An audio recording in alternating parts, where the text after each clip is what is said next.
Um, it's September the 11th, and for those of you not in the U.S., it's not as significant to you as it is to me and other people. But what are you guys doing today? I know people who are giving blood. I know people who are volunteering at their church or the community. Um, some people aren't doing anything. You know, what are you doing? Um, I remember where I was when it happened. Sixth grade science class, Miss Nolan.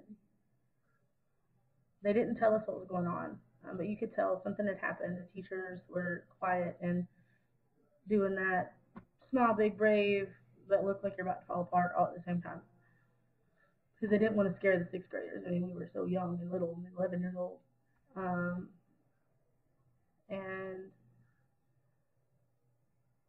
I remember that I got on the bus to go home. They didn't cut the day short.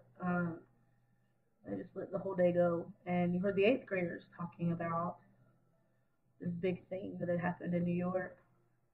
And I'm like, what happened in New York? I mean, it's New York. Crazy stuff always happens in New York. And you kept hearing towers and planes, and I didn't get it. And I got home. Well, actually, my aunt used to live literally next door to us. We shared a driveway, and I always went to her house. And I remember coming in her house and seeing. It felt like it wasn't right to be loud like I usually was. And I went in the living room, and on her TV was that news footage. And I was kind of like, what in the world? I didn't really understand what had happened. And but at the same time, it broke my heart to see that because I knew it wasn't good. And she had this big blue recliner, and I sat down in it, and I was watching, and it was overwhelming. I was 11. Yeah, it was crazy. I mean, I didn't know what to think. I know my like it just this big heartbreak, on the whole country. And then to see the patriotism and the unity that came from that was it was great. But at the same time, you're like, why does it take this for us to join together and get something done? Why does it take something like that? It's kind of like somebody said, well, why does it take a heart attack to change that person's heart? And that was like a heart attack for us, and it changed us for the better. Some for the worse. You can always have the crazies way out there who are just crazy. But and it seems like over the years we've eased back into that apathy, um, and I don't like that. You know, and you still have the people who are still proud of our country. You still have the people who will stop the older gentleman in McDonald's who's wearing the "I was a veteran in World War II" hat or the Korean War hat and say thank you. But most people just walk by without even thinking. Oh, okay, sir. They don't really get what that means, you know, and that's sad. I see they're always talking about like Pearl Harbor. That's a day that will live in infamy forever. That 9/11 is my Pearl Harbor, my generation's Pearl Harbor, and I see so many kids come up and they don't care, or they're entitled. They think they're entitled to have everything, and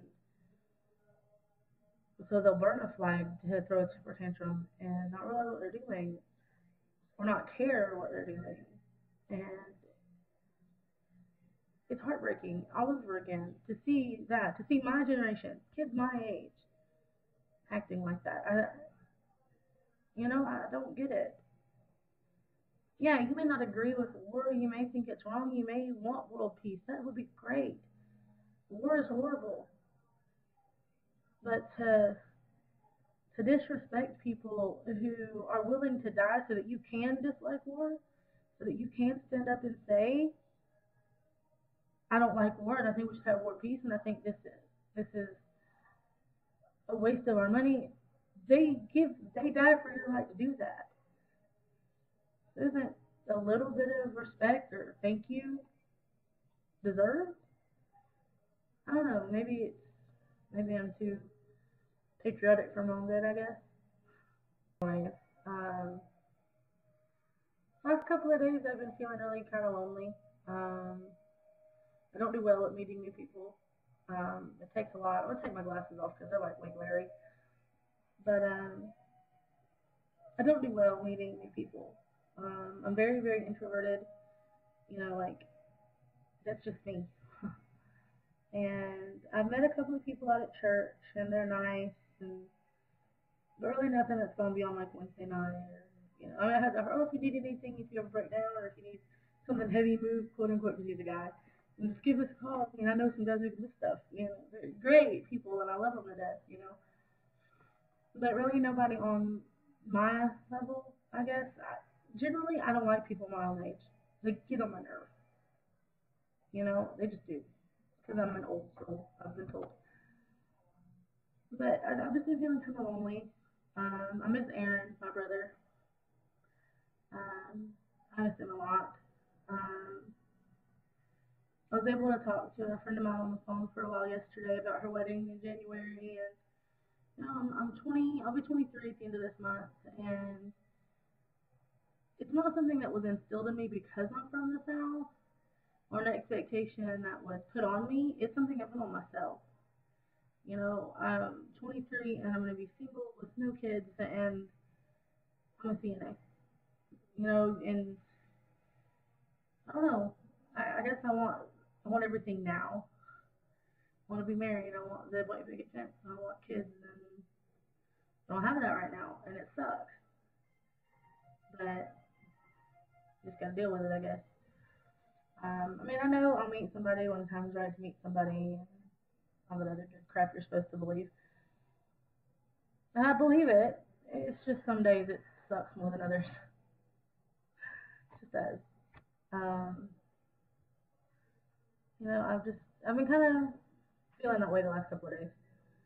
Today especially, I don't know what it is about today. I feel that way. You know. Um,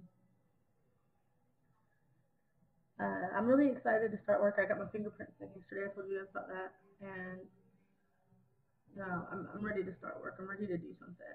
I think once I get to work and I meet my clients and I'm working with them in their homes, it'll bring that level of peopleness I need, I guess.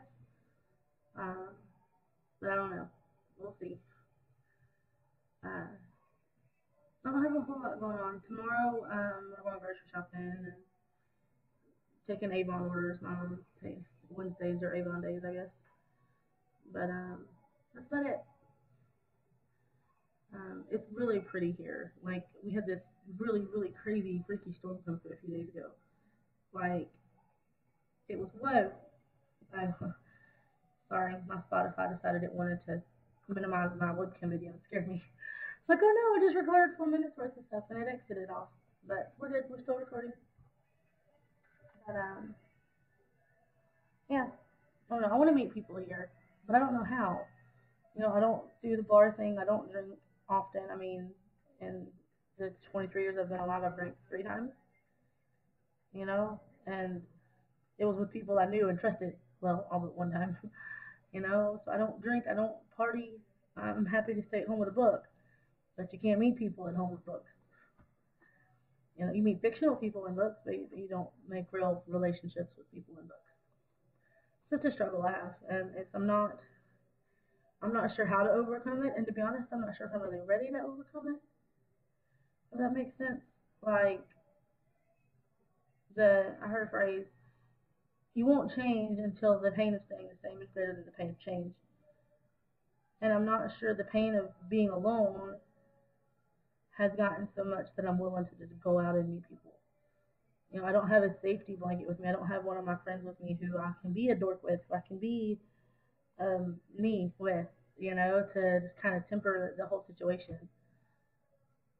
So I don't know, you know, maybe I'm just meant to kind of be a hermit for now, ish. Go to church, find a job, go to work, you know.